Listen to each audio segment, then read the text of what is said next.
আমার স্বামী আমার সাথে ঠিকমতো কাজ করতে পারে না, তাই দেবর আমার সাথে ৩ ঘন্টা যেভাবে কাজ করল। গল্পটি সম্পূর্ণ শুনলে আপনাদের মেশিন দিয়ে টপ টপ করে পানি চলে আসবে। আপনারা হাতের কাজ করতে বাধ্য হবেন, তাই হাতের কাজ করার আগে অবশ্যই হাতের কাছে টিস্যু রাখবেন বন্ধুরা। আমার নাম নেহা এবং আমি এখন ২৮ বছর বয়সী। আমাদের বিবাহ হয়েছে ৪ বছর হয়ে গেছে, কিন্তু এখনও আমাদের কোনো সন্তান নেই। আমার স্বামী অমিত একটি প্রাইভেট কোম্পানিতে চাকরি করেন এবং শহরে থাকেন। তিনি খুব পরিশ্রমী, কিন্তু তার কাছে আমার জন্য একেবারেই সময় নেই। আমাদের বিবাহিত জীবন শুধু একটা আনুষ্ঠানিকতা হয়ে দাঁড়িয়েছে। আমি চাইলেও তাকে আমার কষ্টের কথা বলতে পারি না।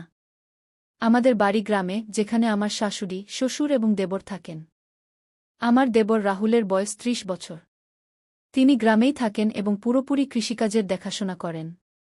তার শরীর মজবুত এবং সুঠাম, কারণ তিনি দিনরাত পরিশ্রম করেন। গ্রামে তার খুব সম্মান আছে, কারণ তিনি দায়িত্বশীল এবং বুদ্ধিমান ব্যক্তি। রাহুলের বিয়ে হয়েছে পুনম ভাবির সাথে এবং তাদের ২টি ছেলে আছে। তিনি তার স্ত্রীকে খুব ভালোবাসেন এবং সবসময় তাকে খুশি রাখার চেষ্টা করেন। তার জীবন পুরোপুরি তার পরিবারকে কেন্দ্র করে ঘোরে। যখনই আমি তাকে দেখি, ভাবি যে আমারও যদি এমন জীবন হতো, কিন্তু আমার ভাগ্য অন্য রকম ছিল। বিয়ে হয়ে ৪ বছর হয়ে গেছে, কিন্তু এই ৪ বছরে আমি বিবাহিত জীবনের সেই সুখ কখনো অনুভব করিনি যা প্রতিটি মেয়ে আশা করে। আমার স্বামী অমিত তার কাজে এতটাই ব্যস্ত থাকে যে তার কাছে আমার জন্য সময় নেই। কখনো তাকে অন্য শহরে যেতে হয়, আবার কখনো তিনি পুরো মাসের জন্য বাইরে থাকেন। আমি শুধু দিন গুনি, কখন তিনি ফিরবেন, কখন আমি তার ভালোবাসা পাব, কিন্তু প্রতিবারই শুধুই হতাশায় হাতে আসে। বিয়ের আগে আমি সবসময় ভেবেছিলাম যে আমার স্বামী আমাকে দুনিয়ার সব সুখ দেবেন, আমাকে কোলে নিয়ে ভালোবাসবেন, আমার সাথে বসে কথা বলবেন, কিন্তু বাস্তবতা ছিল একেবারেই উল্টো। রাতে যখন আমি বিছানায় একা থাকি, তখন নিঃসঙ্গতা আমাকে কাটতে দৌড়ায়। মন চায় কেউ থাকুক যে আমার মাথায় ভালোবাসা ভরা হাত রাখবে, যে আমার চোখের দিকে তাকিয়ে আমার কষ্ট বুঝবে, কিন্তু এমন কেউ ছিল না।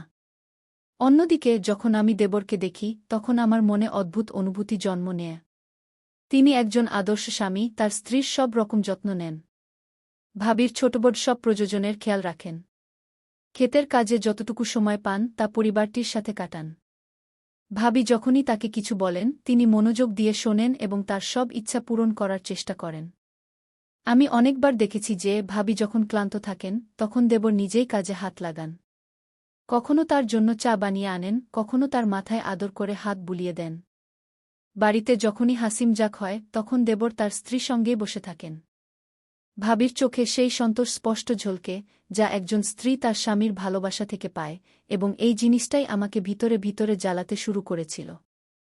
আমি নিজেকে বোঝাতে চেষ্টা করতাম যে এমন ভাবনা ভুল, কিন্তু মনকে নিয়ন্ত্রণ করা এত সহজ ছিল না। যখন আমি দেবর এবং পুনম ভাবিকে হাসতে, কথা বলতে, একে অপরের সাথে খুশি দেখতাম, তখন আমার মনে এক অদ্ভুত জ্বালা উঠত। মনে প্রশ্ন আসত, কেন অমিত আমার সাথে এমন আচরণ করেন না? অনেকবার এই ভেবে চোখে জলও আসত যে যদি আমার বিয়ে দেবরের সাথে হতো। যখন আমি পুনম ভাবিকে তার সাথে দেখতাম, তখন মনে এই প্রশ্ন উঠত যে আমি যদি তার জায়গা হতাম, তাহলে কি আমিও এত ভালোবাসা পেতাম? দেবর কি আমাকেও ততটাই খুশি রাখতেন যতটা তিনি তার স্ত্রীকে রাখেন? এটা ভুল ছিল, কিন্তু এটা আমার মনে বারবার আসত। রাতের নীরবতা আমার নিঃসঙ্গতাকে আরও গভীর করে তুলত। যখন পুরো বাড়ি ঘুমিয়ে পড়ত, তখন আমি পাশ ফিরতে থাকতাম। কখনো চোখ বন্ধ করলে দেবরের হাসি মনে পড়ত, কখনো ঘুমাতে চেষ্টা করলে তার শক্তিশালী হাতে খেতে কাজ করার দৃশ্য চোখের সামনে ভেসে উঠত। যখন অমিত বাড়ি আসতেন, তখনও তিনি শুধু ফোনে ব্যস্ত থাকতেন। আমি অনেকবার চাইতাম যে তিনি আমার দিকে তাকান, আমার পাশে বসেন, আমার সাথে ভালোবাসা ভরা কথা বলেন, কিন্তু এমন কিছুই হতো না। বিবাহিত হয়েও আমি কোনো অবিবাহিত মেয়ের মতো ভালোবাসার জন্য তাড় পাচ্ছিলাম। আমার মনে বারবার এই প্রশ্ন উঠত যে যদি আমার স্বামী আমাকে ভালোবাসা না দেন, তাহলে কি আমি সারা জীবন এভাবেই একা থাকব? আমার কি জীবন অন্যের সুখ দেখে জ্বলতে জ্বলতেই কাটাতে হবে? আমি তো আগেই একা ছিলাম। তখনই আমার স্বামী বললেন যে তাকে কাজের সূত্রে অন্য শহরে যেতে হবে। প্রতিবারের মতো এবারও তিনি যাওয়ার সময় বলেছিলেন, নেহা, নিজের যত্ন নিও, বেশি চিন্তা করো না, আমি তাড়াতাড়ি ফিরব। কিন্তু আমি জানতাম যে তাড়াতাড়ি মানে কমপক্ষে ১ মাস তো হবেই। তার কথাগুলো এখন আমার কাছে ফাঁপা মনে হতে শুরু করেছিল। আমি কোনো অভিযোগও করতে পারতাম না, কারণ আমি নিজেকে বুঝিয়ে নিয়েছিলাম যে তার প্রাথমিকতা শুধু তাদের কেরিয়ার, আমি এখন নয়। বাড়ির সমস্ত কাজ এবং দায়িত্ব আমার এবং পুনম ভাবির ছিল। সারাদিন কাজে ব্যস্ত থাকতাম, কিন্তু মন তো সেখানেই ঘুরে বেড়াত জেঠির দিকে। সেদিন সকালের সময় ছিল। আমি উঠোনে কাপড় ধুচ্ছিলাম। সূর্যের হালকা রশ্মি সাদা চাদরের উপর পড়ছিল এবং ঠান্ডা বাতাস বইছিল। আমি বালতিতে কাপড় ভিজিয়ে রেখেছিলাম, কিন্তু যেই আমি কল খুললাম পানি আসল না। আমি বেশ কয়েকবার চেষ্টা করলাম, কিন্তু পানির এক ফোঁটাও পড়ল না। আমি এদিক ওদিক দেখলাম এবং দেখলাম যে জেঠজি ক্ষেত থেকে ফিরছিলেন। কপালে ঘামের ফোঁটা চকচক করছিল এবং তার শক্তিশালী শরীর, যা পরিশ্রমে গড়া হয়েছিল, সূর্যের আলো ঝলমল করছিল। আমি সংকোচের সাথে বললাম, জেঠজি, দেখুন না কল থেকে পানি আসছে না, একটু দেখুন কি হয়েছে কি। তিনি আমার কাছে এলেন এবং কিছু না বলে কলের দিকে ঝুঁকে গেলেন।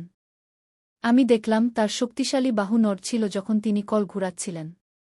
তার চওড়া কাঁধ এবং ঘামে ভেজা টি-শার্ট আমার হৃদস্পন্দন বাড়িয়ে দিচ্ছিল। আমি নিজেকে থামাতে চাইছিলাম, কিন্তু তার পুরুষত্ব, তার পরিশ্রম, তার প্রভাব, কিছু তো ছিল যা আমাকে আকর্ষণ করছিল। যেই পানিটি বইতে শুরু করল, আমি তাড়াতাড়ি আমার হাত বালতিতে ডুবিয়ে দিলাম, কিন্তু আমার কবজি তার হাতে ছুঁয়ে গেল। একটা হালকা শিহরণ পুরো শরীরে ছড়িয়ে গেল। তিনি আমার দিকে তাকালেন, আমি ঘাবড়ে গেলাম এবং মাথা নিচু করে নিলাম। এখন পানি আসছে, দেখে নাও। তিনি হাসলেন। থ্যাংক ইউ, আমি আস্তে করে বললাম এবং তাড়াতাড়ি কাপড় ধুতে লাগলাম, কিন্তু আমার হাত কাঁপছিল। সেদিনের পর থেকে আমি বারবার তাকে দেখতে লাগলাম। যখন তিনি খেতে কাজ করতেন, আমি লুকিয়ে জানালা দিয়ে দেখতাম। যখন তিনি কুর্তা বদলাতেন এবং তার শক্তিশালী বুক দেখা যেত, তখন আমার গাল লাল হয়ে যেত। মনে অদ্ভুত অস্থিরতা হতে লাগত। আমি কি তাকে ভালোবাসতে শুরু করেছিলাম, নাকি এটা শুধু আমার একাকিত্ব ছিল, যা আমার অনুভূতিকে বিভ্রান্ত করছিল? অনেকবার আমি ইচ্ছা থাকা সত্ত্বেও তার কাছে যাওয়া থেকে নিজেকে বিরত রাখতাম, কিন্তু তবুও আমার চোখ অনিয়ন্ত্রিত ছিল। আমি জেনে শুনে সেই সব জায়গায় যেতে শুরু করলাম, যেখানে তিনি থাকতেন, কখনো রান্নাঘরে, কখনো উঠোনে, কখনো কুজোর পাশে। এবং আমি লক্ষ্য করলাম যে তার চোখও আমাকে খুঁজতে শুরু করেছিল। একদিন যখন আমি উনুনে রুটি বানাচ্ছিলাম, তখন জেঠজি সেখানেই বসেছিলেন। আমি হালকাভাবে আটায় মাখা হাত আমার চুলে বুলিয়ে দিলাম এবং আমার বেনি খুলে গেল। চুল আমার কোমরে পড়ে গেল। আমি দেখলাম তার চোখ আমার উপর স্থির হয়ে গেছে। আমার হৃদয় জোরে ধড়ফড় করতে লাগল। আমি জেনে শুনে আমার ওড়না ঢিলা করে দিলাম, যাতে আমার কাঁধ হালকাভাবে দেখা যায়। আমি ভাবলাম দেখি তার চোখে কোনো পরিবর্তন আসে কিনা এবং তার চোখে একটা গভীর চমক ছিল। তিনি তার চোখ সরানোর চেষ্টা করলেন, কিন্তু পারলেন না। সেই সন্ধ্যায় বৃষ্টি হচ্ছিল। আমি ছাদ থেকে কাপড় নামাতে গেলাম। তখনই বিদ্যুৎ চমকাল এবং আমি ভয়ে পিছনে সরে গেলাম। পিছলে পিছলে আমি পড়তেই যাচ্ছিলাম যে একটি শক্তিশালী হাত আমাকে ধরে সামলে তার ভারী কণ্ঠস্বর আমার কানে পড়ল। আমি উপরে তাকালাম, জেঠজি আমার খুব কাছে দাঁড়িয়েছিলেন। তার হাত এখনও আমার কোমরে ছিল। তার শরীরের উষ্ণতা অনুভব করা যাচ্ছিল। তার চওড়া বুক থেকে আসা হালকা ঘামের গন্ধ অদ্ভুতভাবে ভাল লাগছিল। আমি কিছু বললাম না। তিনিও তার পাক শিথিল করে দিলেন, কিন্তু আমাদের চোখ একে অপরের থেকে সরছিল না। সেই মুহূর্তে আমি বুঝতে পারলাম যে এটা শুধু আকর্ষণ ছিল না, আমার হৃদয় কবেই তার সীমা ছাড়িয়ে গিয়েছিল। সেদিনের পর থেকে কিছু বদলে গিয়েছিল, বা হয়তো আমিই বদলে গিয়েছিলাম।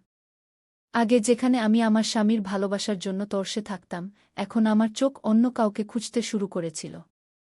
আমি চাইলেও তাকে উপেক্ষা করতে পারছিলাম না। তার শক্তিশালী দেহ, তার গভীর চোখ, তার আপনত্ব, সবকিছু আমাকে তার দিকে টানছিল। তিনি আগেও একই রকম ছিলেন, কিন্তু আমি প্রথমবারের মতো তাকে এই দৃষ্টিতে দেখছিলাম। মনে প্রশ্ন উঠছিল, এটা কি শুধু আমার একাকিত্বের প্রভাব ছিল, নাকি সত্যিই আমার হৃদয়ে তার জন্য কোনো বিশেষ জায়গা তৈরি হয়েছিল? আমি এই প্রশ্নগুলোর সাথে লড়াই করতাম, কিন্তু উত্তর কখনো পরিষ্কার হতো না। যখনই আমি নিজেকে বোঝাতে চেষ্টা করতাম, কোনো না কোনো ঘটনা আমাকে আবার সেই মোড়ে নিয়ে আসত, যেখানে আমার হৃদস্পন্দন দ্রুত হয়ে যেত। এখন আমি চাইতাম যে জেঠজি আমার সাথে কথা বলুন, আমি চাইতাম যে তিনি আমার দিকে তাকান, আমার যত্ন নেন যেমন তিনি ভাবির নিতেন। কিন্তু তিনি তো আমার সাথে তেমনি আচরণ করতেন, যেমন আগে করতেন, সম্মান এবং মর্যাদার সাথে। এই বিশ্বাসটাই আমাকে আরও অস্থির করে তুলছিল। আমি তার কাছে শুধু তার ছোট ভাবি ছিলাম, এর বেশি কিছু নয়। কিন্তু আমি এখন শুধু তার ছোট ভাবি হয়ে থাকতে চাইতাম না।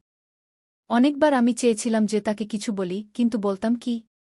আমি তাকে বলতে পারতাম যে আমার মন তার দিকে টানছে। একটি সন্ধ্যায় আমি উঠোনে একা বসেছিলাম। জেঠজি কাছেই চেয়ারে বসে তার ফোনে কিছু দেখছিলেন।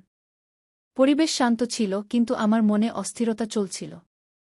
আমি বহুবার চেয়েছিলাম তাকে কিছু বলতে, কিন্তু আমার ঠোঁট কিছু বলার আগেই কাঁপতে শুরু করত।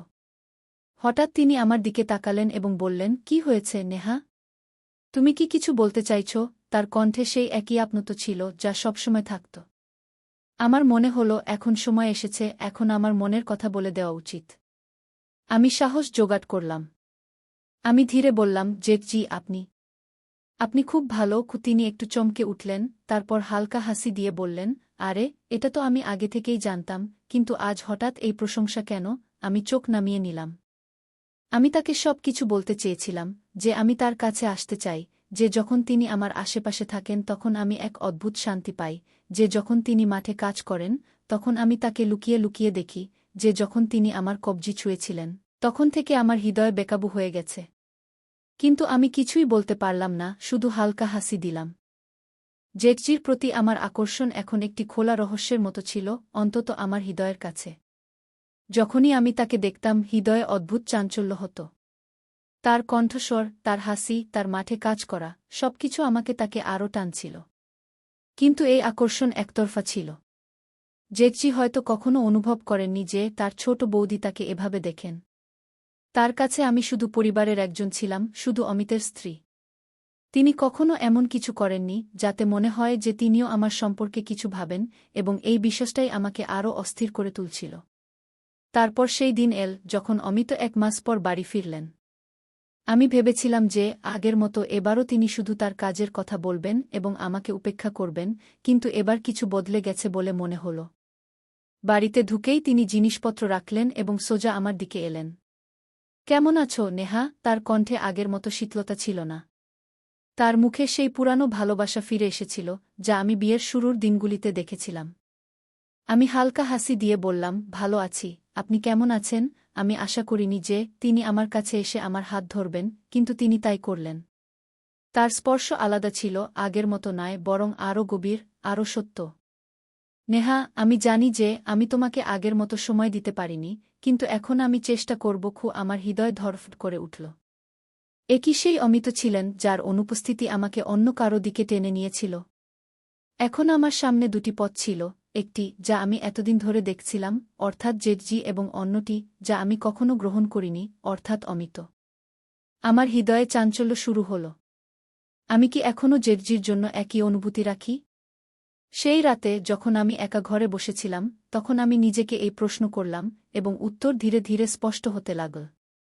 যখন আমি আমার জীবনকে ভালো করে দেখলাম, তখন অনুভব করলাম যে জেঠজির প্রতি আমার আকর্ষণ ভালোবাসা ছিল না, বরং শুধু একটি অপূর্ণ চাহিদা ছিল, সেই চাহিদা যা আমি আমার স্বামীর মধ্যে দেখতে চেয়েছিলাম, কিন্তু কখনো দেখতে পাইনি। যখন আমি অমিতের কাছ থেকে সেই ভালোবাসা পাইনি, যা আমার প্রয়োজন ছিল, তখন আমি তা অন্য কোথাও খুঁজতে শুরু করেছিলাম। এবং সেই অন্য কোথাও আমার নিজের বাড়িতে, জেঠজির রূপে। কিন্তু জেঠজি কি কখনো অনুভব করেছিলেন যে আমি তার জন্য কিছু অনুভব করতে শুরু করেছিলাম? না। তিনি কি কখনো আমার চোখে কোনো পরিবর্তন দেখেছিলেন? না। এবং এটাই সঠিক ছিল। তিনি ঠিক তেমনি ছিলেন যেমন সবসময় ছিলেন, তার মাঠ এবং পরিবারে ব্যস্ত, তার সন্তান এবং স্ত্রীর প্রতি সমর্পিত। আর আমি এখন ধীরে ধীরে এই অনুভূতি থেকে বেরিয়ে আসছিলাম। অমিত এখন সত্যিই বদলে গিয়েছিলেন। তিনি এখন আমার সাথে বেশি সময় কাটাতে শুরু করেছিলেন। রাতে যখন আমি পাশ ফিরতাম তখন তিনি আমার হাত ধরে ঘুম পাড়াতেন। এখন যখন আমি উঠোনে বসি তখন আমার চোখ জেঠজির দিকে যায় না। এখন যখন তিনি মাঠে যান তখন আমি লুকিয়ে তাকে দেখার চেষ্টা করি না। এখন যখন তিনি আমার কাছে থাকেন তখন আমার হৃদয় জোরে ধড়কে না, কারণ এখন আমি বুঝতে পেরেছি যে আমার যে ভালোবাসা দরকার ছিল তা অন্য কোথাও নয়, আমার নিজের স্বামীর কাছেই ছিল। সবকিছু বদলে গিয়েছিল, কিন্তু একটি জিনিস যা কখনো বদলায়নি, তা হল জেঠজি কখনো অনুভব করেননি যে আমি তাকে পছন্দ করতাম। এবং হয়তো এটাই ভালো ছিল। আমার হৃদয়ে যে অনুভূতিগুলি ছিল তা এখন হারিয়ে গেছে।